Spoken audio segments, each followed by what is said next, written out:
still have a future. They can still be home.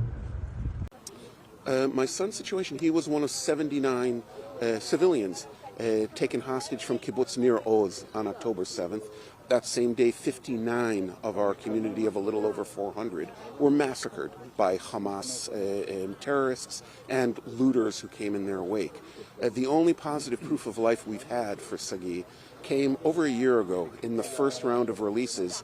A handful of the women and children who were released at that time had seen Sagi in the tunnels under Gaza. They were able to tell us that he was alive but wounded, but that is no guarantee of anything, because they also saw many other men who were from our kibbutz in the tunnels, and several of them were executed by Hamas in subsequent months.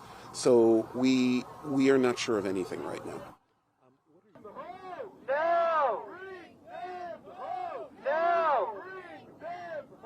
But clearly, the force of President Trump's tweet about 2 months ago and subsequent statements and tweets by him and incoming administration officials have made a difference amongst all the parties. So I don't think this should become a credit war between the administrations, or should be looked at that way by the media.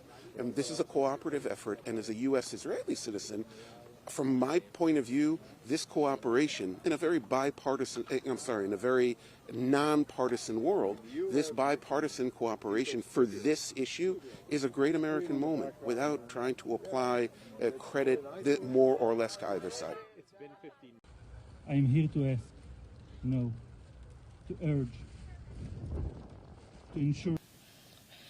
I want to thank you for the President Trump to make this deal happen, and President Biden to never give up on us.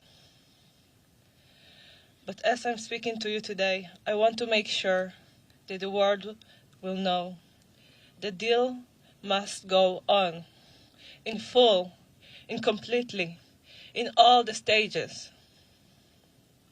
I know how it's to be the one that will be left behind, watching other hostages bring release to their families. My partner, Avinatan O, and many other hostages are in hell, and they wait for the second that he will be released too. Bring them home! Bring them home! Today is not Hamas's day. Today is our day, the one we have waited for over a year.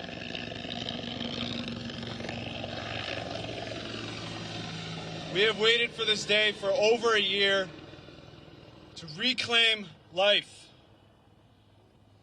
And now that it's come, we have to make use of it. Waited for over a year.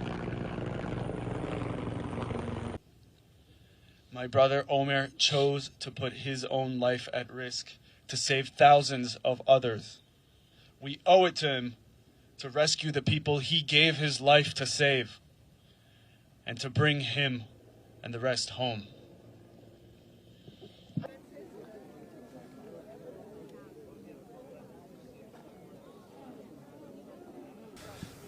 On the one hand, it's very emotional. This is people I know, at least two of them. And Emily and Doron I know from home, I know their brothers, I know them themselves. And Romy I got to know this past year and 3 months. We got to know the families a little bit better. So on one end it's very emotional. Every hostage to get back to their loved one is a blessing. But we are here to make sure that the deal will get to the last hostage. The first one, it's difficult, but we are here to make sure that the last hostage will get back home.